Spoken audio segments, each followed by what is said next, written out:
ಅನಾರೋಗ್ಯ ಕಾರಣಕ್ಕೆ ವಿಶ್ರಾಂತಿಯಲ್ಲಿದ್ದ ಸಿಎಂ ಸಿದ್ದರಾಮಯ್ಯ ಇವತ್ತು ವಿಧಾನಸಭೆ ಕಲಾಪಕ್ಕೆ ಹಾಜರಾಗಿದ್ದರು. ಒಳ ಮೀಸಲಾತಿ ಕುರಿತ ಮಸೂದೆಯ ಚರ್ಚೆ ವೇಳೆ ಬಿಜೆಪಿ ಶಾಸಕ ಅರವಿಂದ್ ಬೆಲ್ಲದ್ ಮಾತಿಗೆ ಸಿಎಂ ಗರಂ ಆದರು. ದಲಿತರಿಗೆ 15% ರಿಂದ 17ಕ್ಕೆ ಮೀಸಲಾತಿ ಹೆಚ್ಚಳ ಮಾಡಿದ್ದು ಬಿಜೆಪಿ ಸರ್ಕಾರ ಅಂತ ಸಿಎಂ ಹೇಳಿದರು. ಈ ವೇಳೆ ಈಗ ಅದೇ 17% ಅಡಿಯಲ್ಲಿ ನೀವು ಒಳ ಮೀಸಲಾತಿ ಮಸೂದೆ ತರ್ತಿದ್ದೀರಾ ಅಂತ ಬೆಲ್ಲದ್ ಹೇಳಿದರು. ಅಲ್ಲದೆ ಬೆಲ್ಲದ್ ಮಾತಿಗೆ ಸಿಎಂ ಆಕ್ಷೇಪ ವ್ಯಕ್ತಪಡಿಸಿ ನಾನು ದಲಿತರ ಮೀಸಲಾತಿ ವಿರುದ್ಧ ಮಾತೇ ಆಡಿಲ್ಲ, ಬೆಲ್ಲದ್ ಸುಳ್ಳು ಹೇಳಿದ್ದಾರೆ, ನಾನು ಎಲ್ಲಿ ಹೇಳಿದ್ದೀನಿ, ಹಾಗೆ ದಾಖಲೆ ಕೊಡ್ತೀರಾ? ಬೆಲ್ಲದ್ ಸುಳ್ಳು ಹೇಳಬಾರದು, ಜನಸಂಖ್ಯೆಗೆ ಅನುಗುಣವಾಗಿ ಮೀಸಲಾತಿ ಇರಬೇಕು ಅಂತ ನಾನು SC ST ಪರ ಹೋರಾಟ ಮಾಡಿದ್ದೇನೆ, ನಾನೆಲ್ಲಿ ಹೇಳಿದ್ದೀನಿ ತೋರ್ಸಪ್ಪ ಅಂತ ಸಿಎಂ ಗರಂ ಆದರು.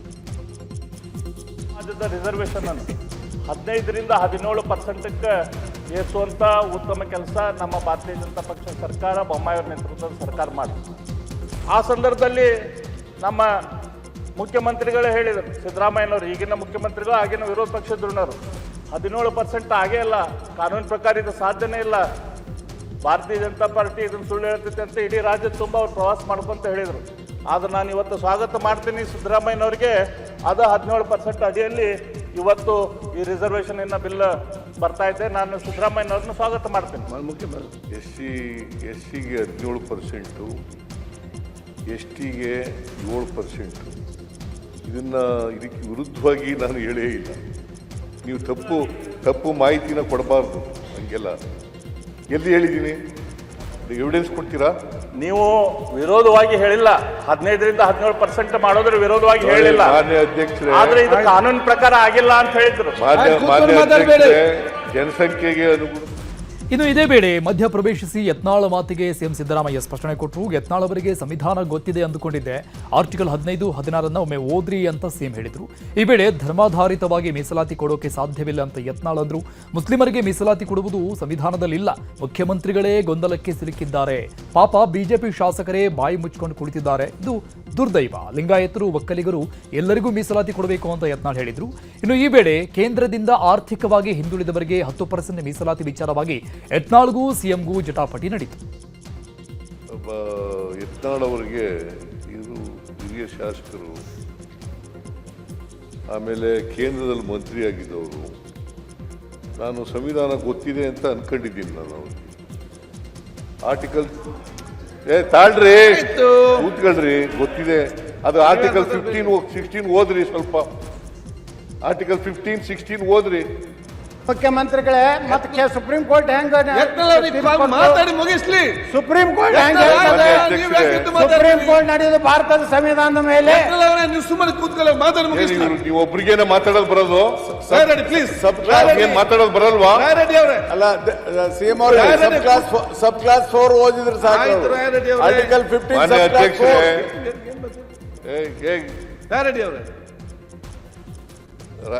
ಮಾನ್ಯ ಅಧ್ಯಕ್ಷರೇ, ನಾನು ಹೇಳದ್ದು article 15, 16 of the Indian constitution does not say ಬಹಳ ಸ್ಪಷ್ಟವಾಗಿದೆ ಕಾನೂನಿನಲ್ಲಿ. ಆರ್ಟಿಕಲ್ 16, 15 ನಲ್ಲಿ ಬಹಳ ಸ್ಪಷ್ಟವಾಗಿದೆ. ಆರ್ಥಿಕವಾಗಿ ಹಿಂದುಳಿದವರಿಗೆ ಮೀಸಲಾತಿ ಕೊಡಬೇಕು ಅನ್ನೋದಿಲ್ಲ. ಶೈಕ್ಷಣಿಕವಾಗಿ, ಸಾಮಾಜಿಕವಾಗಿ ಹಿಂದುಳಿದಿರೋರಿಗೆ ಮೀಸಲಾತಿ ಕೊಡಬೇಕು ಅಂತ ಆರ್ಟಿಕಲ್ 15, ಆರ್ಟಿಕಲ್ 16 ನಲ್ಲಿ ಹೇಳಿರ್ತಕ್ಕಂಥದ್ದು. ಬಿಜೆಪಿ ಗದ್ದಲದ ನಡುವೆಯೂ ವಿಧಾನಸಭೆಯಲ್ಲಿ ದ್ವೇಷ ಭಾಷಣ ಬಿಲ್ ಅಂಗೀಕಾರ ಆಗಿದೆ. ವಿಧೇಯಕ ಅಂಗೀಕಾರಕ್ಕೆ ಅವಕಾಶ ಇಲ್ಲದಂತೆ ಬಿಜೆಪಿ ತಂತ್ರ ರೂಪಿಸಿತ್ತು. ಆದರೆ ಬಿಜೆಪಿ ತಂತ್ರಕ್ಕೆ ಕಾಂಗ್ರೆಸ್ ಪ್ರತಿತಂತ್ರ ರೂಪಿಸಿ ಸದನದಲ್ಲಿ ಗದ್ದಲ ಸೃಷ್ಟಿಯಾಗುವಂತೆ ಮಾಡಿ ಬಿಲ್ ಅಂಗೀಕಾರ ಮಾಡಲಾಗಿದೆ. ಇನ್ನು ದ್ವೇಷ ಭಾಷಣ ಬಿಲ್ ಅಂಗೀಕಾರಕ್ಕೆ ಬಿಜೆಪಿ ನಾಯಕರು ನಿಗಿ ಕೆಂಡ ಕಾರಿದ್ದಾರೆ. ಸದನದಲ್ಲೇ ವಿಪಕ್ಷ ನಾಯಕ ಆರ್ ಅಶೋಕ್ ವಿಧೇಯಕದ ಪ್ರತಿ ಹರಿದು ಎಸೆದಿದ್ದಾರೆ. ಇದು ಒಳ್ಳೆಯ ಸಂಪ್ರದಾಯ ಅಲ್ಲ, ಅಧ್ಯಕ್ಷರು ಮತ್ತೆ ಮರುಪರಿಶೀಲನೆ ಮಾಡಬೇಕು, ಈ ಬಿಲ್ ಬಗ್ಗೆ ಸಮಗ್ರವಾಗಿ ಚರ್ಚೆ ಆಗಬೇಕು ಅಂತ ಆಗ್ರಹಿಸಿದ್ದಾರೆ. ದೇಶದಲ್ಲಿ ಇವತ್ತು ದ್ವೇಷ ಭಾಷಣದ ಬಿಲ್ ಬಂದಿತ್ತು. ನೆನ್ನೆನೂ ನಾವು ಸ್ಪೀಕರ್ ಹತ್ರ ಕಳೆದ 2 ದಿನದಂದು ಮಾತಾಡಿದ್ದೀರಿ. ಈ ಬಿಲ್ಲನ್ನು ನೀವು ತಗೊಳ್ಳಿ, ನಾವು ಅದಕ್ಕೆಲ್ಲರೂ ಕೂಡ ಚರ್ಚೆ ಮಾಡಬೇಕು, ನಮ್ಮೆಲ್ಲ ಸದಸ್ಯರು ಕೂಡ ಚರ್ಚೆಯನ್ನು ಭಾಗವಹಿಸ್ತಾರೆ ಅನ್ನೋ ಮಾತನ್ನು ಹೇಳಿದಿರಿ. ಇದು ಬಹಳ ಪ್ರಮುಖವಾದಂಥ ಬಿಲ್ಲು. ಈ ಅಸೆಂಬ್ಲಿಯಲ್ಲಿ ಇದು ಬಹಳ ಪ್ರಮುಖವಾದಂಥ ಬಿಲ್ಲು. ಇದು ಪತ್ರಿಕಾ ಸ್ವಾತಂತ್ರ್ಯವನ್ನು ರಾಜಕೀಯ ವಿಶ್ಲೇಷಕರನ್ನು, ಎಲೆಕ್ಟ್ರಾನಿಕ್ ಮೀಡಿಯಾವನ್ನು, ಸೋಷಿಯಲ್ ಮೀಡಿಯಾವನ್ನು ಕಂಟ್ರೋಲ್ ಮಾಡಿ ಅವರ ಕಪಿಮುಷ್ಟಿಯಲ್ಲಿ ಇಟ್ಕೊಳ್ಳೋ ಅಂಥ ಬಿಲ್ ಇದು. ಪ್ರಜಾಪ್ರಭುತ್ವ ಉಳಿಸುವಂಥ ಒಂದು ಕೆಲಸವನ್ನು ನಾವು ಮಾಡಬೇಕಾಗಿತ್ತು. ಆದರೆ ಯಾರು ಈ ದೇಶದ ಮೇಲೆ ಎಮರ್ಜೆನ್ಸಿ ತಂದು ದೇಶದ ಪತ್ರಿಕೆಗಳನ್ನು ಜೈಲಲ್ಲಿಟ್ಟರು, ನ್ಯಾಯಾಧೀಶರುಗಳನ್ನು ಜೈಲಲ್ಲಿಟ್ಟರು, ಅಟಲ್ ಬಿಹಾರಿ ವಾಜಪೇಯಿ, ಅದ್ವಾನಿಯವರಂಥ ನಾಯಕರನ್ನು, ಜಾರ್ಜ್ ಫರ್ನಾಂಡಿಸ್ ಅಂತ ನಾಯಕರನ್ನು, ದೇವೇಗೌಡರನ್ನ ಎಲ್ಲರನ್ನೂ ಜೈಲಿಗಟ್ಟರು. ಅದೇ ಒಂದು ದ್ವೇಷ ಭಾಷಣ ವಿಧೇಯಕದ ಬಗ್ಗೆ ಮತ್ತೆ ಚರ್ಚೆ ನಡೆಸಬೇಕೋ ಬೇಡವೋ ಎಂಬ ಗೊಂದಲ ಸೃಷ್ಟಿಯಾಗಿದೆ. ಬಿಲ್ ಅಂಗೀಕಾರ ಆಗ್ತಾ ಇದ್ದಂಗೆ ವಿಪಕ್ಷಗಳು ರೊಚ್ಚಿಗೆದ್ದಿದ್ದಾರೆ. ಹೀಗಾಗಿ ಗೊಂದಲದ ಹಿನ್ನೆಲೆಯಲ್ಲಿ ಸ್ಪೀಕರ್ ಕೊಠಡಿಯಲ್ಲಿ ಸಂಧಾನ ಸಭೆ ಮಾಡಲಾಯಿತು. ಬಿಜೆಪಿ ರಾಜ್ಯಾಧ್ಯಕ್ಷ ಬಿವೈ ವಿಜೇಂದ್ರ, ವಿರೋಧ ಪಕ್ಷದ ಉಪನಾಯಕ ಅರವಿಂದ್ ಬೆಲ್ಲದ್, ಶಾಸಕ ಸುನಿಲ್ ಕುಮಾರ್, ಸುರೇಶ್ ಕುಮಾರ್ ಸೇರಿ ಬಿಜೆಪಿ ಶಾಸಕರುಗಳು ಕೂಡ ಭಾಗಿಯಾಗಿ ಸದನದಲ್ಲಿ ಮುಂದಿನ ನಡೆಯ ಬಗ್ಗೆ ಮಾತುಕತೆ ನಡೆಸಿದ್ದಾರೆ. ಇನ್ನು ಸದನದಲ್ಲಿ ಚರ್ಚೆಗೆ ಅವಕಾಶ ನೀಡಿದ್ದಕ್ಕೆ ಬಿಜೆಪಿ ಜೆಡಿಎಸ್ ನಾಯಕರು ಮತ್ತೆ ಸದನದ ಬಾವಿಗಿಳಿದು ಪ್ರತಿಭಟನೆ ಮಾಡಿದರು. ಸದನ ಸಮಿತಿಗೆ ದ್ವೇಷ ಭಾಷಣ ಮಸೂದೆ ಒಪ್ಪಿಸುವಂತೆ ಆಗ್ರಹಿಸಿ ಧರಣಿ ಮಾಡಿದರು. ಆದರೆ ಸ್ಪೀಕರ್ ಚರ್ಚೆಗೆ ಅವಕಾಶ ನೀಡಿದ್ದಕ್ಕೆ ಬಿಜೆಪಿ ಜೆಡಿಎಸ್ ಸದಸ್ಯರು ಸದನ ಸಭಾತ್ಯಾಗ ಮಾಡಿ ಹೊರಬಂದರು. ಕುಂಬಳಕಾಯಿ ಕಳ್ಳ ಅಂದ್ರೆ ಬಿಜೆಪಿಯವರು ಯಾಕೆ ಹೆಗಲು ಮುಟ್ಟಿ ನೋಡ್ಕೋತಾರೆ ಅಂತ ಸಚಿವ ಪ್ರಿಯಾಂಕ್ ಖರ್ಗೆ ವ್ಯಂಗ್ಯವಾಡಿದ್ದಾರೆ. ಸುಪ್ರೀಂ ಕೋರ್ಟ್ ದ್ವೇಷ ಭಾಷಣ ಏನು ಅಂತ ಹೇಳಿದೆ. ದ್ವೇಷ ಭಾಷಣ ಬಿಲ್ನಲ್ಲಿ ತಿದ್ದುಪಡಿ ತರಲು ಸರ್ಕಾರ ಸಿದ್ಧ ಇದೆ. ಸುಪ್ರೀಂ ಕೋರ್ಟ್ ಆದೇಶ ಪಾಲಿಸಿದ್ದೇವೆ. ನಿಯಮ ಕಾನೂನು ತಂದ್ರೆ ಬಿಜೆಪಿಯವರಿಗೆ ಯಾಕೆ ಆತಂಕ ಅಂತ ಗೊತ್ತಿಲ್ಲ ಅಂತ ಗುಡುಗಿದ್ರು. ದ್ವೇಷ ಭಾಷಣ ಬಿಲ್ ಅಂಗೀಕಾರಕ್ಕೆ ಯತ್ನಾಳ್ ಕಿಡಿಕಾರಿದ್ದಾರೆ. ಬಿಲ್ ವಿರುದ್ಧ ನಾವು ಸುಪ್ರೀಂ ಕೋರ್ಟ್ನಲ್ಲಿ ಏನೇನ್ ಮಾಡಬೇಕು ಅದನ್ನ ಮಾಡ್ತೇವೆ. ಕರ್ನಾಟಕದಲ್ಲಿ 2ನೇ ಎಮರ್ಜೆನ್ಸಿ ಶುರುವಾಗಿದೆ ಅಂತ ಕಿಡಿಕಾರಿದ್ರು. ಗೃಹಲಕ್ಷ್ಮಿ ಅಸ್ತ್ರ ಬಿಟ್ಟು ಸರ್ಕಾರವನ್ನ ಬಿಜೆಪಿ ಕಟ್ಟಿ ಹಾಕಿದೆ. ಬಾಕಿ 2 ತಿಂಗಳ ಗೃಹಲಕ್ಷ್ಮಿ ಹಣದ ವಿಚಾರದ ಬಗ್ಗೆ ಮಾತನಾಡಿರುವ ಸಚಿವೆ ಲಕ್ಷ್ಮಿ ಹೆಬ್ಬಾಳ್ಕರ್ ಗರಂ ಆಗಿದ್ದಾರೆ. ಹಣಕಾಸು ಇಲಾಖೆಯಿಂದ ಬಿಲ್ ಕ್ಲಿಯರ್ ಆಗಿಲ್ಲ ಅನ್ನೋ ಮೂಲಕ ಸಿಎಂ ಬಳಿ ಇರೋ ಇಲಾಖೆಯನ್ನೇ ಟಾರ್ಗೆಟ್ ಮಾಡಿದ್ದಾರೆ. ಹಣಕಾಸು ಇಲಾಖೆ ಫೈಲ್ ಕ್ಲಿಯರ್ ಮಾಡಿದ್ಮೇಲೆ ಹಣ ಹಾಕ್ತೀನಿ ಅಂತ ಹೇಳಿದ್ದಾರೆ. ಈತ ಸಚಿವ ಶಿವಾನಂದ ಪಾಟೀಲ್ ಮಾತನಾಡಿದ್ರು. 2.5 ವರ್ಷದಲ್ಲಿ 2 ತಿಂಗಳು ಹಣ ಬಾಕಿ ಉಳಿದಿರೋದು ವಿವಾದ ಆಗ್ತಾ ಇದೆ. ಆ ಹಣ ಎಲ್ಲಿ ಹೋಗುತ್ತೆ, ಇಂದೆಲ್ಲ ನಾಳೆ ಕೊಡ್ತೀವಿ ಅಂತ ಹೇಳಿದ್ರು. 9ನೇ ದಿನದ ಬೆಳಗಾವಿ ಅಧಿವೇಶನದಲ್ಲಿ ಹಗರಣಗಳ ವಿಚಾರ ಭಾರೀ ಸೌಂಡ್ ಮಾಡಿದೆ. ಸಚಿವ ಕೃಷ್ಣ ಬೈರೇಗೌಡ ವಿರುದ್ಧ ಭೂ ಕಬಳಿಕೆ ಆರೋಪ ಕುರಿತು ಸದನದಲ್ಲಿ ವಿಪಕ್ಷ ನಾಯಕ ಆರ್ ಅಶೋಕ್ ಪ್ರಸ್ತಾಪ ಮಾಡಿದ್ರು. ಶೂನ್ಯ ವೇಳೆಯಲ್ಲಿ ಚರ್ಚೆಗೆ ಅವಕಾಶ ಕೋರಿ ಅಶೋಕ್ ಪ್ರಸ್ತಾಪಿಸಿದ್ರು. ಈ ವೇಳೆ ಸ್ಪಷ್ಟನೆ ನೀಡಿದ ಕೃಷ್ಣ ಬೈರೇಗೌಡ, ಮೊದಲೇ ನೋಟಿಸ್ ಕೊಟ್ಟು ಗಮನಕ್ಕೆ ತರಬೇಕು. ಇದು ಪ್ರತಿಯೊಬ್ಬ ಸದಸ್ಯರ ಹಕ್ಕು. ಆದ್ರೂ ನಾನು ಚರ್ಚೆಗೆ ಸಿದ್ಧ. ಉತ್ತರ ಕೊಡೋದಕ್ಕೆ ನಾನು ತಯಾರಿದ್ದೀನಿ. ಯಾವಾಗ ಚರ್ಚೆ ಆದ್ರೂ ಉತ್ತರ ಕೊಡ್ತೇನೆ ಅಂತ ಹೇಳಿದ್ರು. ಭೂ ಕಬಳಿಕೆ ಆರೋಪ ಕುರಿತು ಕೃಷ್ಣ ಬೈರೇಗೌಡ ವಿರುದ್ಧ ಛಲವಾದಿ ನಾರಾಯಣಸ್ವಾಮಿ ವಾಗ್ದಾಳಿ ಮಾಡಿದ್ದಾರೆ. ನಮ್ಮ ಬಳಿ ಸೂಕ್ತ ದಾಖಲೆಗಳಿವೆ. 1964-65ರಿಂದಲೂ ಕೂಡ ಕೆರೆ ಜಮೀನು ಸ್ಮಶಾನ ಜಮೀನೆ. ಕೆರೆ ಜಾಗವನ್ನ ದಾಖಲೆ ಬದಲಿಸಿ ತಮ್ಮ ಹೆಸರಿಗೆ ಮಾಡಿಕೊಂಡಿದ್ದಾರೆ. ಪಿತ್ರಾರ್ಜಿತ ಆಸ್ತಿ ಅನ್ನೋದಾದ್ರೆ 2001ರಿಂದ ಯಾಕೆ ನಿಮ್ಮ ಹೆಸರಿಗೆ ಬಂತು? ಹಾಲಿ ಜಡ್ಜ್ ಮೂಲಕ ಸರ್ಕಾರವೇ ಇದರ ಬಗ್ಗೆ ತನಿಖೆ ಮಾಡಿಸಬೇಕು ಅಂತ ಆಗ್ರಹಿಸಿದ್ರು.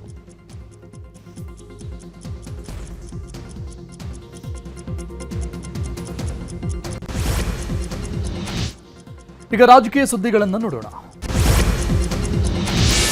CM Siddaramaiah out going chief minister. ಯಾವಾಗ ರಾಜೀನಾಮೆ ಕೊಡ್ತಾರೋ ಗೊತ್ತಿಲ್ಲ ಅಂತ ಬಿಜೆಪಿ ರಾಜ್ಯಾಧ್ಯಕ್ಷ ಬಿವೈ ವಿಜೇಂದ್ರ ಬಾಂಬ್ ಸಿಡಿಸಿದ್ದಾರೆ. ಒಬ್ಬ ಔಟ್ ಗೋಯಿಂಗ್ ಮುಖ್ಯಮಂತ್ರಿಯಿಂದ ಈ ಸದನದಲ್ಲಿ ಏನೇ ಚರ್ಚೆ ಆದರೂ ಪರಿಹಾರ ಸಿಗುವ ಆಶಾಭಾವನೆ ನಮಗಿಲ್ಲ. ಸಿಎಂ ಆಗಿ ಎಷ್ಟು ದಿನ ಕುರ್ಚಿಯಲ್ಲಿ ಕೂರ್ತೀರಾ ಅನ್ನೋದು ಮುಖ್ಯ ಅಲ್ಲ, ರಾಜ್ಯಕ್ಕೆ ಎಷ್ಟು ಒಳ್ಳೇದು ಮಾಡಿದ್ದೀರಾ ಅನ್ನೋದು ಮುಖ್ಯ. 2.5 ವರ್ಷದಲ್ಲಿ ಏನೂ ಮಾಡದ ಸಿದ್ದರಾಮಯ್ಯ 2 ವಾರದಲ್ಲಿ ಏನು ಮಾಡ್ತಾರೆ ಅಂತ ವಿಜೇಂದ್ರ ಪ್ರಶ್ನೆ ಮಾಡಿದ್ದಾರೆ. ನೀವು ಮುಖ್ಯಮಂತ್ರಿಗಳ ಪರಿಸ್ಥಿತಿಯನ್ನು ನೀವು ಅರ್ಥ ಮಾಡ್ಕೊಳ್ಳಿ. Is A out going chief minister. ಯಾವಾಗ ರಾಜೀನಾಮೆ ಕೊಡ್ತಾರೋ ಯಾರಿಗೂ ಕೂಡ ಅದ್ರ ಬಗ್ಗೆ ಮಾಹಿತಿ ಇಲ್ಲ. ಮುಖ್ಯಮಂತ್ರಿಗಳ ಮಾತಿನ ದಾಟಿಯನ್ನು ನೋಡಿದ್ರೆ ನಿಮಗೆ ಅರ್ಥ ಆಗ್ತದೆ, ಹೋಲಿ ಬಿಡಪ್ಪ ಪಾಪ ಎಷ್ಟು ದಿನ ಇರ್ತಾರೆ ಅಂತೇಳಿ ಎಲ್ರಿಗೂ ಅನಿಸ್ತಕ್ಕಂಥದ್ದು ಸಹಜ. ಹಾಗಾಗಿ ಒಬ್ಬ ಔಟ್ ಗೋಯಿಂಗ್ ಚೀಫ್ ಮಿನಿಸ್ಟ್ರಿಂದ ಈ ಸದನದಲ್ಲಿ ಏನೇ ಚರ್ಚೆ ಆದರೂ ಕೂಡ ಪರಿಹಾರ ಸಿಗ್ತದೆ ಅನ್ನುವ ಆಶಾಭಾವನೆ ನಮಗೂ ಏನಿರಲಿಲ್ಲ. ಆದರೂ ಕೂಡ ನಾನು ಯಾವಾಗಲೂ ಕೂಡ ಒಂದು ಮಾತನ್ನು ಹೇಳ್ತಾ ಇದ್ದೆ, ಮುಖ್ಯಮಂತ್ರಿಗಳಾಗಿ ಎಷ್ಟು ದಿನ ಕುರ್ಚಿಲಿ ಕೂರ್ತೀನಿ ಅನ್ನೋದು ಮುಖ್ಯ ಅಲ್ಲ, ಆದರೆ ಆ ಸ್ಥಾನದಲ್ಲಿದ್ದಾಗ ಏನು ರಾಜ್ಯಕ್ಕೆ ಒಳ್ಳೆ ಕೆಲಸ ಮಾಡಿದ್ದೀರಿ ಅನ್ನೋದು ಮುಖ್ಯ. ಹಾಗೆ ನಮಗೆಲ್ಲೋ ಒಂದು ಕಡೆ ಸಿದ್ದರಾಮಯ್ಯವರ ಕೊನೆ ಅಧಿವೇಶನದಲ್ಲಾದರೂ ಕೂಡ ಉತ್ತರ ಕರ್ನಾಟಕ ನಾವು ಕೂಡ ಚರ್ಚೆ ಮಾಡಿದ್ವಿ. ಕಳೆದ 2.5 ವರ್ಷ ಏನೋ ಮಾಡದೇ ಇರ್ತಕ್ಕಂಥವ್ರು, ಯಾವುದೇ ಅಭಿವೃದ್ಧಿ ಕೆಲಸ ಮಾಡದೇ ಇರುವಂಥ ಸಿದ್ದರಾಮಯ್ಯನವರು ಈಗಿನ 2 ವಾರದಲ್ಲಿ ಏನು ಮಾಡ್ತಾರೆ? ಪಾಪ ನೀವು ಇನ್ನು ವಿಜೇಂದ್ರ ಹೇಳಿಕೆಗೆ ಯತೀಂದ್ರ ಸಿದ್ದರಾಮಯ್ಯ ರಿಯಾಕ್ಷನ್ ಕೊಟ್ಟಿದ್ದಾರೆ. ಇದೇನು ಮೊದಲಲ್ಲ, ಬಿಜೆಪಿ ಅವರು ಹೇಳ್ತಾ ಇರೋದು. ನಮ್ಮ ಸರ್ಕಾರ ಬಂದಾಗಿನಿಂದ ಅವರು ಹೇಳ್ತಾನೆ ಇದ್ದಾರೆ. ಅವರ ಪ್ರೆಡಿಕ್ಷನ್ ಸುಳ್ಳಾಗ್ತಾನೆ ಬಂದಿದೆ ಅಂತ ವ್ಯಂಗ್ಯವಾಡಿದ್ರು. ಮೊದಲನೇ ಬಾರಿ ಹೇಳ್ತಿಲ್ಲ ಬಿಜೆಪಿ ಲೀಡರ್ಗಳು, ನಮ್ಮ ಸರ್ಕಾರ ಬಂದಾಗಿಂದನೂ ಹೇಳ್ತಿದ್ದಾರೆ ಸರ್ಕಾರ ಬಿದ್ದೋಗ್ಬಿಡುತ್ತೆ, ಸಿದ್ದರಾಮಯ್ಯ ಬದಲಾಗ್ತಾರೆ ಅಂತ ಹೇಳಿ. ಸೊ ಅವ್ರು ಪ್ರಿಡಿಕ್ಟ್ ಮಾಡ್ಕೊಂಡೇ ಬರ್ತಿದ್ದಾರೆ. ಅವರೆಲ್ಲ ಪ್ರಿಡಿಕ್ಷನ್ ಸುಳ್ಳು ಆಗ್ತಾ ಇದೆ. ಈ ಬಾರಿನೂ ಹಂಗೆ ಆಗ್ತದೆ. ಈ ಅವ್ರೇನು ಮೊದಲನೇ ಬಾರಿ ಹೇಳ್ತಿಲ್ಲ BJP. CM Siddaramaiah out going CM ಅನ್ನುವ ವಿಜೇಂದ್ರ ಹೇಳಿಕೆಗೆ ಕಾಂಗ್ರೆಸ್ ನಾಯಕರು ಸಿಡಿದೆದ್ದಿದ್ದಾರೆ. ಬೆಳಗಾವಿಯಿಂದ ಬೆಂಗಳೂರಿಗೆ ಹೋಗ್ತಾರಲ್ಲ, ಅದಕ್ಕೆ ಹೇಳಿರಬೇಕು ಅಂತ ಸಚಿವ ಸತೀಶ್ ಜಾರಕಿಹೊಳಿ ಹೇಳಿದ್ದಾರೆ. ಇನ್ನು ವಿಜೇಂದ್ರ ಭವಿಷ್ಯ ಹೇಳೋರಾ ಅಂತ ಸಚಿವ ಭೈರತಿ ಸುರೇಶ್ ಪ್ರಶ್ನಿಸಿದ್ದಾರೆ. ಸಚಿವ ಎಂಬಿ ಪಾಟೀಲ್, ಮಧು ಬಂಗಾರಪ್ಪ, ಯತೀಂದ್ರ ಸಿದ್ದರಾಮಯ್ಯ, ಶಾಸಕ ಬೇಳೂರು ಗೋಪಾಲಕೃಷ್ಣ ಕೂಡ ವಾಗ್ದಾಳಿ ನಡೆಸಿದ್ದಾರೆ. ಬೆಂಗಳೂರು ಹೋಗ್ತಾರ, ನಾಳೆ ಶಿಫ್ಟ್ ಆಗ್ತಾರಲ್ಲ, ಒಟ್ಟು ಇಲ್ಲಿಂದ ಅಲ್ಲಿ ಅಂತ ಕರೆಕ್ಟ್ ಹೇಳಿದ್ರೆ ನಾಳೆ ಹೋಗ್ತಾರೆ ಬೆಳಗಾವಿಯಿಂದ ಬೆಂಗಳೂರಿಗೆ, ಇಲ್ಲಿಂದ ಸಿಎಂ ಶಿಫ್ಟ್ ಆಗಿ ಅಲ್ಲಿ ಹೋಗ್ತಾರೆ. Vijendra incoming CM Vijendra is incoming CM for the Karnataka state. ಭವಿಷ್ಯ ಹೇಳೋರ ಅವರು? ಭವಿಷ್ಯ ಹೇಳ್ತಾರೆ ವಿಜೇಂದ್ರ ಅವರು. ಫಸ್ಟ್ ಅವರು ತಟ್ಟೆಯಲ್ಲಿ ಬಿದ್ದಿರುವಂಥ ಹೆಗ್ಡಾನ ಎತ್ತಕ್ಕೆ ಕೇಳಿ. ಡೈಲಿ ಪಾಪ ಅವರು ಒಂದು ಕಡೆ ಅಶೋಕ್ ಅವ್ರ ಗ್ರೂಪು, ಒಂದು ಕಡೆ ಯತ್ನಾಳ್ ಅವ್ರ ಗ್ರೂಪು, ಒಂದು ಕಡೆ ಇವ್ರ ಗ್ರೂಪ್. ಸುಮ್ಮನೆ ಬೈಕ್ ಬಂದಂಗೆಲ್ಲ ಮಾತಾಡೋದು ಏನು ಮಾಡೋದು? ಅದೇ ಅವ್ರಿಗೆ ಬಿಜೆಪಿ ಪ್ರೆಸಿಡೆಂಟ್ ಕೇಳಿ ಎಷ್ಟು ದಿವಸ ಅವ್ರು ಇರ್ತಾರಂತ ಕೇಳಿ, ಅಶೋಕ್ ಅವ್ರಿಗೆ ಎಷ್ಟು ದಿವಸ ಅವ್ರು ಇರ್ತಾರಂತ ಕೇಳಿ. ನಮ್ಮ ಮುಖ್ಯಮಂತ್ರಿಗಳಂತೂ ಹೇಳಿದ್ದಾರೆ ಏನ್ರಿ, ನಮ್ಮ ಕಾಂಗ್ರೆಸ್ ಹೈಕಮಾಂಡ್ ಇವತ್ತು ಸಹ ನಿರ್ಣಯ ಮಾಡುವವರೆಗೆ ನಾನು ಇರ್ತೀನಿ ಅಂತನ್ನೋದನ್ನ ಭಾಳ ಸ್ಪಷ್ಟವಾಗಿ ಹೇಳಿದಾನೆ. ಈಗ ಸಿಎಂ ಕುರ್ಚಿ ಖಾಲಿ ಇಲ್ಲ ನಮ್ಮಲ್ಲಿ. ಮೋಸ್ಟ್ಲಿ ನನಗನ್ಸುತ್ತೆ ವಿಜೇಂದ್ರ ಅವರೇ ಅವರ ಅಧ್ಯಕ್ಷ ಸ್ಥಾನಕ್ಕೆ ಔಟ್ ಗೋಯಿಂಗ್ ಇರಬೇಕು. ಇಲ್ಲಾಂದ್ರೆ ಅವರ ಮಾತೆತ್ತಿರ ಯಡಿಯೂರಪ್ಪನ ಕರ್ಕೊಂಡು ಹೋಗೋದು ಡೆಲ್ಲಿಗೆ, ಅವ್ರ ಜಾಗ ಉಳಿಸ್ಕೊಳ್ಳಕ್ಕೆ ಅವ್ರ ತಂದೆಯವ್ರನ್ನ ಕರ್ಕೊಂಡು ಹೋಗ್ತಾರೆ ಅಂತ ಹೇಳಿದ್ರೆ ಆ ಬಿಜೆಪಿ ಸ್ಥಿತಿ ಏನಾಗಿದೆ ಅಂತ ನಿಮಗೆ ಗೊತ್ತಾಗ್ತದೆ. ನಮ್ಮ ಪಕ್ಷ ಮೊನ್ನೆನೂ ಸಹ ಮಾನ್ಯ ಮುಖ್ಯಮಂತ್ರಿಗಳು ಅಸೆಂಬ್ಲಿಯಲ್ಲಿ ವಿರೋಧ ಪಕ್ಷ ಕೇಳಿದಾಗಲೂ ನಾನು ಹೈಕಮಾಂಡ್ ಏನು ನಿರ್ಧಾರ ಮಾಡ್ತಾರೆ ಅದಕ್ಕೆ ನಾವು ಬದ್ಧರಾಗಿರ್ತೀವಿ ಅನ್ನೋ ಮಾತನ್ನು ಅವತ್ತು ಅಲ್ಲೂ ಹೇಳಿದ್ದಾರೆ. ಹಾಗೆ ಇವಾಗ ಇರಬೇಕಾದ್ರೆ ಇವರು ವಿರೋಧ ಪಕ್ಷವಾಗಿರುವಂಥವ್ರು ಇವ್ರ ಪಕ್ಷದಲ್ಲಿ ಏನಿದೆ ಗೊತ್ತಿಲ್ಲ. ಆದರೆ ವಿಜೇಂದ್ರ ಅವ್ರಿಗೆ ಏನು ಗೊತ್ತಿದೆ, ನಮ್ಮ ಹೈಕಮಾಂಡ್ ನಮ್ಮ ಹೈಕಮಾಂಡ್ ಏನು ತೀರ್ಮಾನ ಮಾಡ್ತಾರೋ ಅದಕ್ಕೆ ಮಾನ್ಯ ಮುಖ್ಯಮಂತ್ರಿಗಳು ಬದ್ಧರಾಗಿರ್ತಾರಂತ ಅವರು ಹೇಳಿದ್ದಾರೆ, ಮೊನ್ನೆನೂ ಹೇಳಿದ್ದಾರೆ. ಹಾಗಾಗಿ ನಮ್ಮ ಪಕ್ಷದ ಹೈಕಮಾಂಡ್ ವಿಜೇಂದ್ರ ಅಲ್ಲ. ಕಲೆಕ್ಷನ್ ಕಿಂಗ್ ಅಂದ್ರೆ ಅದು ಬಿವೈ ವಿಜೇಂದ್ರ ಅಂತ ಡಿಸಿಎಂ ಡಿಕೆ ಶಿವಕುಮಾರ್ ಆರೋಪಿಸಿದ್ದಾರೆ. ಬೆಳಗಾವಿಯಲ್ಲಿ ಮಾತನಾಡಿದ ಅವರು, ಬಿವೈವಿ ಕಲೆಕ್ಷನ್ ಅವರ ಟ್ರಾನ್ಸ್ಫರ್ ಬಿಚ್ಚಿಡಬೇಕಾ? ಯಡಿಯೂರಪ್ಪನವರ ಹೆಸರು ಕೆಡಿಸಿದ್ದು ಅದು ವಿಜೇಂದ್ರನಿಗೆ ಅನುಭವ ಇಲ್ಲ, ಯಾವ ಖಜಾನೆ ಖಾಲಿ ಇದೆ, ಬಂದು ಮಾತನಾಡೋಕೆ ಹೇಳಿ, ತಪ್ಪಿಸಿಕೊಂಡು ಮಾತನಾಡೋದಲ್ಲ, ಸದನಕ್ಕೆ ಬಂದು ಪ್ರಶ್ನೆ ಮಾಡಲಿ ಅಂತ ಡಿಸಿಎಂ ಸವಾಲು ಹಾಕಿದರು. ಚಳಿಗಾಲದ ಅಧಿವೇಶನದ ನಡುವೆ ನಾಳೆ ಡಿಕೆ ಶಿವಕುಮಾರ್ ಗೋಕರ್ಣ ಪ್ರವಾಸ ಹಮ್ಮಿಕೊಂಡಿದ್ದಾರೆ. ನಾಳೆ ಬೆಳಗ್ಗೆ 7:30ಕ್ಕೆ ತೆರಳಿ ಮಹಾಬಲೇಶ್ವರ ಮತ್ತು ಆತ್ಮಲಿಂಗ ಸ್ಪರ್ಶ ಪೂಜೆ ನಡೆಸಲಿದ್ದಾರೆ. ಆ ಬಳಿಕ ಅಂಕೋಲ ತಾಲೂಕಿನ ಅನ್ಲೆಯಲ್ಲಿರೋ ದೇವಿ ದೇವಸ್ಥಾನಕ್ಕೆ ತೆರಳಲಿದ್ದಾರೆ. ಕಳೆದ 6 ವರ್ಷದ ಹಿಂದೆ 2019ರ ಡಿಸೆಂಬರ್ ತಿಂಗಳಲ್ಲೇ ಅನ್ಲೆ ಗ್ರಾಮಕ್ಕೆ ಆಗಮಿಸಿ ದೇವಿಯ ದೇವಸ್ಥಾನದಲ್ಲಿ ಪೂಜೆಯನ್ನ ಸಲ್ಲಿಸಿದರು ಡಿಕೆ ಶಿವಕುಮಾರ್. ಈಗ ಕ್ರೈಮ್ ಸುದ್ದಿ ನೋಡೋಣ. ಕೋರ್ಟ್ನಲ್ಲಿ ರೇಣುಕಾಸ್ವಾಮಿ ಕೊಲೆ ಕೇಸ್ನ ವಿಚಾರಣೆ ಶುರುವಾಗಿದ್ದು ಇವತ್ತು ಕೂಡ ರೇಣುಕಾಸ್ವಾಮಿ ತಾಯಿ ರತ್ನಪ್ರಭಾ ಅವರನ್ನ ಕ್ರಾಸ್ ಎಕ್ಸಾಮಿನೇಷನ್ ಮಾಡಲಾಯಿತು. ರತ್ನಪ್ರಭಾ ವಿಚಾರಣೆ ಬಳಿಕ ರೇಣುಕಾಸ್ವಾಮಿ ತಂದೆ ಕಾಶಿನಾಥಯ್ಯ ಅವರನ್ನು ಕೂಡ ಹಿರಿಯ ವಕೀಲ ಬಾಲನ್ ಕ್ರಾಸ್ ಎಕ್ಸಾಮಿನೇಷನ್ ಮಾಡಿದ್ರು. ಇವತ್ತಿನ ಕ್ರಾಸ್ ಎಕ್ಸಾಮಿನೇಷನ್ ಮುಕ್ತಾಯ ಆಗಿದ್ದು ಡಿಸೆಂಬರ್ 29ಕ್ಕೆ ಕೋರ್ಟ್ ವಿಚಾರಣೆ ಮುಂದೂಡಿಕೆ ಆಗಿದೆ. 19 ವರ್ಷದ ಕಾಲೇಜು ವಿದ್ಯಾರ್ಥಿನಿ ಮೇಲೆ ಸಾಮೂಹಿಕ ಅತ್ಯಾಚಾರ ನಡೆದಿದೆ ಎನ್ನಲಾಗಿದೆ. ಬೆಂಗಳೂರು ದಕ್ಷಿಣ ಜಿಲ್ಲೆ ಮಾಗಡಿ ಠಾಣಾ ಪೊಲೀಸರು 3 ಯುವಕರನ್ನು ಅರೆಸ್ಟ್ ಮಾಡಿದ್ದಾರೆ. ಆರಂಭದಲ್ಲಿ ಪ್ರೀತಿಯ ಹೆಸರಲ್ಲಿ ವಿದ್ಯಾರ್ಥಿನಿಯನ್ನ ಪರಿಚಯ ಮಾಡಿಕೊಂಡಿದ್ದ ವಿಕಾಸ್ ಆ ಬಳಿಕ ಲೈಂಗಿಕ ಸಂಪರ್ಕ ಮಾಡಿದಂತೆ ಖಾಸಗಿತನದ ವಿಡಿಯೋ ಮಾಡಿಟ್ಕೊಂಡು ಸ್ನೇಹಿತರ ಜೊತೆಗೂಡಿ ಸಾಮೂಹಿಕ ಅತ್ಯಾಚಾರ ಎಸಗಿದ್ದಾನೆ ಅಂತ ದೂರಿನಲ್ಲಿ ಉಲ್ಲೇಖಿಸಲಾಗಿದೆ. ಹೀಗಾಗಿ ಮಾಗಡಿ ಠಾಣೆ ಪೊಲೀಸರಿಂದ 3 ಯುವಕರ ಬಂಧನ ಆಗಿದೆ. ವಿಜಯಪುರದಲ್ಲಿ ದೃಶ್ಯಂ ಚಿತ್ರದ ಮಾದರಿಯಲ್ಲಿ ಕೊಲೆ ನಡೆದಿರುವುದು ಬಯಲಾಗಿದೆ. ಕಳೆದ 6 ತಿಂಗಳ ಹಿಂದೆ ನಡೆದಿದ್ದ ಪ್ರಕರಣ ಬೆಳಕಿಗೆ ಬಂದಿದೆ.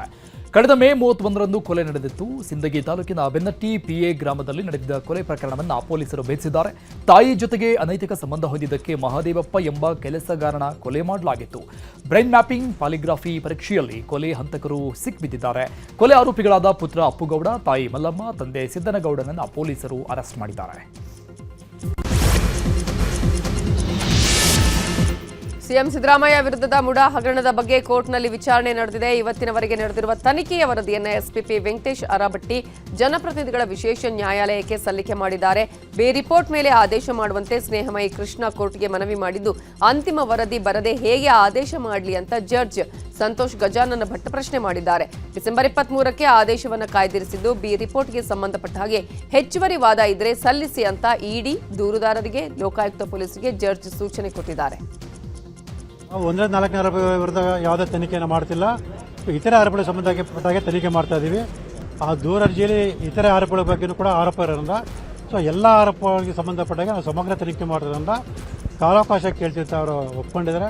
ಹಾಗಾಗಿ ಇತರೆ ಆರೋಪಗಳಿಗೆ ಸಂಬಂಧಪಟ್ಟಾಗೆ ಅವ್ರು ಏನು ತನಿಖೆ ಮಾಡ್ತಾ ಇದ್ದಾರೆ ಅನ್ನೋದ್ರ ಬಗ್ಗೆ ಒಂದು ಸ್ಪಷ್ಟೀಕರಣವನ್ನು ಪಡ್ಕೊಂಡು ಆನಂತರ ಒಂದು ಆದೇಶ ಮಾಡುವ ಒಂದು ಮನೋಭಾವನೆಯಿಂದ ಮಾನ್ಯ ನ್ಯಾಯಾಲಯ ಇವತ್ತು 23 ತಾರೀಕು ದಿನಾಂಕ ನಿಗದಿಪಡಿಸಿದೆ. ಬೀದರ್ನ ಬಸವ ಕಲ್ಯಾಣದ ಕೌಡಿಯಾಳ ಬಳಿ ಭೀಕರ ಅಪಘಾತ ಸಂಭವಿಸಿದೆ. ಹೆದ್ದಾರಿಯಲ್ಲಿ ವೇಗವಾಗಿ ಬಂದ ಕಾರು ಬುಗುರಿ ತಿರುಗಿದಂಗೆ ತಿರುಗಿ ಪಲ್ಟಿಯಾಗಿದೆ. ಬೈಕ್ ಸವಾರನನ್ನ ಬಚಾವ್ ಮಾಡೋದಕ್ಕೆ ಹೋಗಿ ಚಾಲಕ ನಿಯಂತ್ರಣ ತಪ್ಪಿ ಡಿವೈಡರ್ಗೆ ಗುದ್ದಿ ಪಲ್ಟಿಯಾಗಿದೆ. ಅದೃಷ್ಟವಶಾತ್ ಕಾರಲ್ಲಿದ್ದ 4 ಜನ ಪ್ರಾಣಾಪಾಯದಿಂದ ಪಾರಾಗಿದ್ದಾರೆ. ವಿಜಯಪುರದಲ್ಲಿ ಈರುಳ್ಳಿ ಬೆಳೆದ ರೈತರು ಪ್ರತಿಭಟನೆ ಮಾಡ್ತಾ ಇದ್ದಾರೆ. ಈರುಳ್ಳಿ ದರ ಕುಸಿತಕ್ಕೆ ಬೇಸತ್ತು ಬಸವನ ಬಾಗೇವಾಡಿ ಪಟ್ಟಣದ ಎಪಿಎಂಸಿ ಮುಂಭಾಗ ಪ್ರತಿಭಟನೆ ಮಾಡ್ತಾ ಇದ್ದಾರೆ. ರಾಜ್ಯ ಹೆದ್ದಾರಿ ಮೇಲೆ ಉಳ್ಳಾಗಡ್ಡಿ ಸುರಿದು ರಸ್ತೆ ತಡೆ ನಡೆಸಿ ರೈತರು ಆಕ್ರೋಶ ವ್ಯಕ್ತಪಡಿಸಿದರು. ಸೂಕ್ತ ಬೆಲೆ ಸಿಗುವವರೆಗೂ ರಸ್ತೆ ತಡೆ ನಡೆಸುವುದಾಗಿ ರೈತರು ಪಟ್ಟು ಹಿಡಿದಿದ್ದಾರೆ.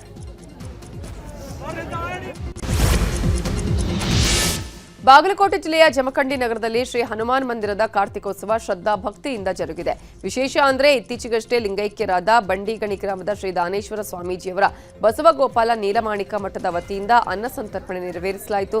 ಬೆಳಗ್ಗೆಯಿಂದಲೇ ಆಂಜನೇಯನಿಗೆ ವಿಶೇಷ ಪೂಜಾ ಕೈಂಕರ್ಯಗಳನ್ನು ನೆರವೇರಿಸಲಾಗಿದೆ. ಈಗ ದೇಶದ ಪ್ರಮುಖ ಸುದ್ದಿ ನೋಡೋಣ. ಮಹಾತ್ಮ ಗಾಂಧಿ ರಾಷ್ಟ್ರೀಯ ಗ್ರಾಮೀಣ ಉದ್ಯೋಗ ಖಾತರಿ ಯೋಜನೆಯನ್ನ ರೋಜ್ಗಾರ್ ಮತ್ತು ಆಜೀವಿಕಾ ಮಿಷನ್ಗಾಗಿ ವಿಕಸಿತ್ ಭಾರತ್ ಗ್ಯಾರಂಟಿ ಅಂತ ಮರುನಾಮಕರಣ ಮಾಡುವ ಮಸೂದೆಯನ್ನು ಲೋಕಸಭೆ ಅಂಗೀಕರಿಸಿದೆ. ಆದರೆ ಈ ಯೋಜನೆಯಿಂದ ಮಹಾತ್ಮ ಗಾಂಧಿ ಅವರ ಹೆಸರನ್ನು ಕೈಬಿಟ್ಟಿದ್ದನ್ನು ಖಂಡಿಸಿ ವಿಪಕ್ಷ ಸದಸ್ಯರು ಮಸೂದೆಯ ಪ್ರತಿಯನ್ನು ಹರಿದು ಹಾಕಿ ಆಕ್ರೋಶ ವ್ಯಕ್ತಪಡಿಸಿದರು. ಗದ್ದಲ ಜೋರಾದ ಹಿನ್ನೆಲೆಯಲ್ಲಿ ಸ್ಪೀಕರ್ ಓಂ ಬಿರ್ಲಾ ಅವರು ಲೋಕಸಭೆ ಕಲಾಪವನ್ನು ನಾಳೆವರೆಗೆ ಮುಂದೂಡಿದ್ದಾರೆ. ಜರ್ಮನಿ ಪ್ರವಾಸದಲ್ಲಿರುವ ಲೋಕಸಭಾ ವಿಪಕ್ಷ ನಾಯಕ ರಾಹುಲ್ ಗಾಂಧಿ ಭಾರತ ಕುರಿತು ವಿವಾದಿತ ಹೇಳಿಕೆ ಕೊಟ್ಟಿದ್ದಾರೆ. ಜರ್ಮನಿಯ ಮ್ಯೂನಿಕ್ ನಗರದಲ್ಲಿ ಬಿಎಂಡಬ್ಲ್ಯೂ ಕಾರು ಕಂಪನಿಯ ಫ್ಯಾಕ್ಟರಿಗೆ ಭೇಟಿ ಕೊಟ್ಟರು. ಆ ಸಂದರ್ಭದಲ್ಲಿ ಮಾತನಾಡಿದಂತಹ ರಾಹುಲ್ ಗಾಂಧಿ ಭಾರತದಲ್ಲಿ ಉತ್ಪಾದನಾ ಸಾಮರ್ಥ್ಯ ಕಡಿಮೆ ಆಗಿದೆ ಅಂತ ಹೇಳಿ ವಿವಾದ ಹುಟ್ಟುಹಾಕಿದ್ದಾರೆ. ಇನ್ನು ರಾಹುಲ್ ಮಾಡಿರುವ ಆರೋಪ ಸುಳ್ಳು ಅಂತ ಹೇಳಿರುವ ಬಿಜೆಪಿ ನಾಯಕ ಅಮಿತ್ ಮಾಳವೀಯ ಭಾರತದ ಉತ್ಪಾದನಾ ವಲಯದಲ್ಲಿನ ಪ್ರಗತಿ ಬಗ್ಗೆ ಅಂಕಿ ಅಂಶ ಸಮೇತವಾಗಿ ಉತ್ತರ ಕೊಟ್ಟಿದ್ದಾರೆ. ಕರೂರು ಕಾಲ್ತುಳಿತ ದುರ್ಘಟನೆ ಬಳಿಕ ತಮಿಳುನಾಡಿನ ಈರೋಡ್ನಲ್ಲಿ ಟಿವಿಕೆ ಪಕ್ಷ ಬೃಹತ್ ರ್ಯಾಲಿ ನಡೆಸಿದೆ. ಟಿವಿಕೆ ಪಕ್ಷದ ನಾಯಕ ವಿಜಯ್ ನೇತೃತ್ವದಲ್ಲಿ ನಡೆದ ಈ ಬೃಹತ್ ಸಮಾವೇಶದಲ್ಲಿ ಲಕ್ಷಾಂತರ ಅಭಿಮಾನಿಗಳು ಭಾಗಿಯಾಗಿದ್ದರು. ಟಿವಿಕೆ ಪಕ್ಷದ ಬಾವುಟ ಹಿಡಿದು ವಿಜಯ್ ಪರ ಘೋಷಣೆಗಳನ್ನು ಕೂಗಿದ್ದಾರೆ. ಈ ವೇಳೆ ಡಿಎಂಕೆ ಸರ್ಕಾರದ ವಿರುದ್ಧ ಕಿಡಿಕಾರಿದ ವಿಜಯ್ ದಯವಿಟ್ಟು ಪೆರಿಯಾರ್ ಹೆಸರು ಹೇಳಿಕೊಂಡು ಕೊಲೆ ಮಾಡಬೇಡಿ ಅಂತ ಗುಡುಗಿದ್ದಾರೆ.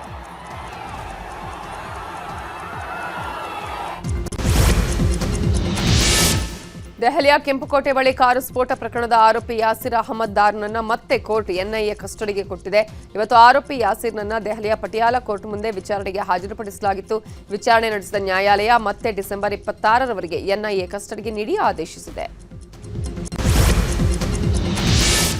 ಎಲ್ಲದನ್ನೂ ಭಾಷಾ ವಿವಾದ ಮಾಡಬೇಡಿ, ಕೇಂದ್ರದ ಜೊತೆ ನೇರವಾಗಿ ಮಾತಾಡಿ, ಮಕ್ಕಳ ಭವಿಷ್ಯ ಹಾಳು ಮಾಡಬೇಡಿ ಅಂತ ತಮಿಳುನಾಡಿಗೆ ಸುಪ್ರೀಂ ಕೋರ್ಟ್ ಚಾಟಿ ಬೀಸಿದೆ.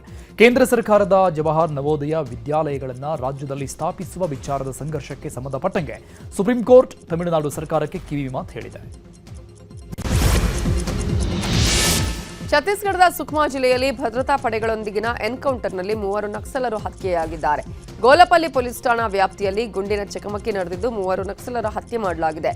ಗುಪ್ತಚರ ಮಾಹಿತಿಯ ಆಧಾರದ ಮೇಲೆ ಜಿಲ್ಲಾ ಮೀಸಲು ಪಡೆ ಗೋಲಪಲ್ಲಿ ಪ್ರದೇಶದಲ್ಲಿ ನಡೆಸಿದ ಶೋಧ ಕಾರ್ಯಾಚರಣೆಯಲ್ಲಿ ಗುಂಡಿನ ಚಕಮಕಿ ನಡೆದಿದೆ.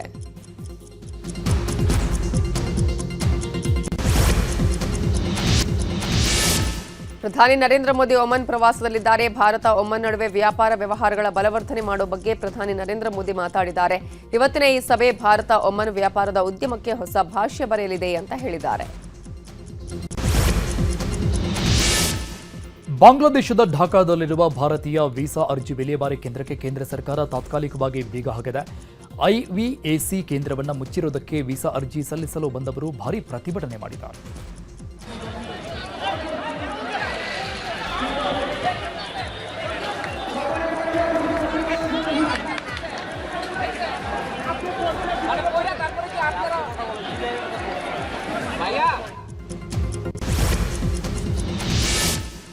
ಶ್ರೀಲಂಕಾದ ಮಾಜಿ ಸಚಿವ ಮಾಜಿ ಕ್ರಿಕೆಟರ್ಗೆ ಇದೀಗ ಬಂಧನ ಭೀತಿ ಎದುರಾಗಿದೆ. ಕ್ರಿಕೆಟರ್ ಅರ್ಜುನ್ ರಣತುಂಗ ಅವರಿಗೆ ಅರೆಸ್ಟ್ ಭೀತಿ ಎದುರಾಗಿದ್ದು 2017ರಲ್ಲಿ ಪೆಟ್ರೋಲಿಯಂ ಸಚಿವರಾಗಿದ್ದಾಗ ತೈಲ ಖರೀದಿ ಒಪ್ಪಂದದಲ್ಲಿ 23.5 ಕೋಟಿ ರೂಪಾಯಿ ಅಕ್ರಮ ಎಸಗಿದ ಆರೋಪದಲ್ಲಿ ಅರ್ಜುನ್ ರಣತುಂಗ ಅವರನ್ನು ಬಂಧಿಸುವುದಾಗಿ ಶ್ರೀಲಂಕಾದ ಅಧಿಕಾರಿಗಳು ಕೊಲಂಬೋ ನ್ಯಾಯಾಲಯಕ್ಕೆ ತಿಳಿಸಿದ್ದಾರೆ.